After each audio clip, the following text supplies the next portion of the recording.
साथीहरु सबैजनालाई वेलकम नमस्ते मेरो मन कुमारी राईको न्यू भिडियोको साथ लिएर आइसकेको छु आज पनि म हजुरहरुको सामने। आजको मेरो भिडियो चाहिँ हात्ती वन रिसोर्टसम्मको यात्रा छ साथीहरु। अहिले नै मैले हजुरहरुलाई भनिहाले र तपाईहरुले देखाउँछु। यो चाहिँ सल्लाको रुख हो।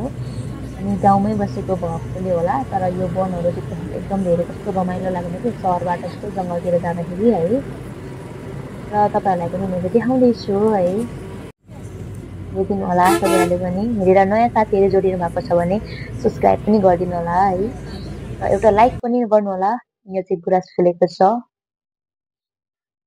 सो अहिले चाहिँ म यहाँ रिसोर्टमा आइसकेको छु। रिसोर्ट अगाडि गेटमा एउटा गेट छ। यहाँ चाहिँ म प्रवेश गर्ने छु। यहाँ फुलहरु फुलेको छ। यता मजाले यहाँबाट चाहिँ हामी भित्र जानुपर्ने हुन्छ। दायाँ बायाँ हरियाली छ। र सो आज चाहिँ मौसम धमिलो भएकोले खासै उज्यालो क्लियर चाहिँ देखेको छैन। गुराँस रातै फुलेछ। हेर्नुस् न कति धेरै कति झरिन सकेको छ। यहाँ भित्र चाहिँ अब यता कति मजाले फुलहरु रोप्नु भएको रहेछ। सबै यहाँ हैन मौसम धमिलो भएकोले होला। अनि फोन पनि साह्रै गतिलो छैन नि त मेरो। यतातिर यो के हो मलाई चाहिँ भन्नु आउँदैन साथीहरु। तपाई आफैले हेर्नु होला। अनि यहाँ बाहिरतिरको मौसम यस्तो भएछ। राम्रो छ यहाँ आँखाले देख्यो भने। मेरो फोनमा चाहिँ पुरानो फोन भएकोले खासै राम्रो देखेको छैन। सो म चाहिँ यता छु मास लाएर म साथीहरु। अब चाहिँ हामी भित्र प्रवेश गर्नेछौँ। भित्र रिसोर्ट भित्र हो। अब चाहिँ हामी यहाँबाट तल गएर खाजा खानु जानुपर्ने हुन्छ है। त्यसको लागि हामी यता अगाडि हिँड्दै हुनुहुन्छ। कस्तो राम्रो छ यहाँ हेर्नु। हामी चाहिँ आई एम सो ह्याप्पी। हामी चाहिँ फुड आइसकेको छ खाजा बिहानको खाजा खानलाई। के छ तपाईहरु आफै भन्नु होला। नाम त मलाई भन्न आउँदैन सबै कुराको नाम। जुस यताउता काठमाडौँ म यहाँ छु। यहाँबाट देखिने छ है। यो चाहिँ पहेँलो फुल फुलेर छ। माइ गॉड कस्तो राम्रो।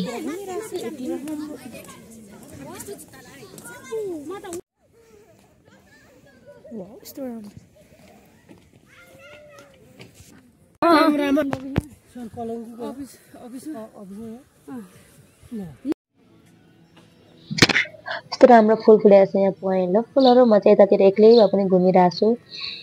के रहेछ भनेर है। डलतिर चाहिँ भिडियो बनाउँदै हुन्छ टिकटक।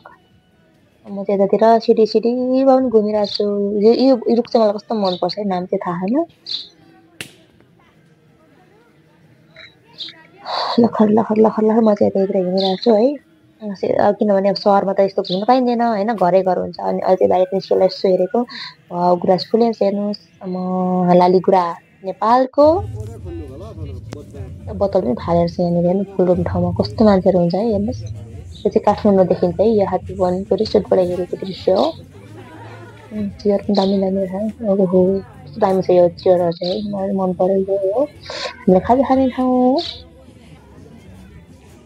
सल्लाको। म चाहिँ यतातिर छु। पानी पर्न लागिरहेको छ साथीहरु। लखर लखर हिँडिरहेको छु यता हैन। हेर्नु पर्यो दृश्य। एक्लै भए पनि इन्जोय लिन सिक्नु पर्ने हो जिन्दगीमा साथीहरु। अहिले हामी भित्र आइसकेको छौँ यहाँ भित्र रिसोर्ट भित्र। सो अहिले म तपाईहरुलाई देखाउन लागेको छु। यो चाहिँ परालको बस्ने के भन्छ हो गुन्जी भन्थे गाउँमा त। सो अहिले चाहिँ पानी परिसक्यो। कति राम्रो देख्नु भयो अघि भन्दा है। हरिया देखाएको छ नि पानी परेर। सो अहिले चाहिँ हामी घर फर्किँदै छौँ साथीहरु। पछाडि यता दिदीहरु हुनुहुन्छ। म यता आउँदैछु पानी परेर बाबा सम्म चाहिँ मासु लागेको छु प्राय मुखमा।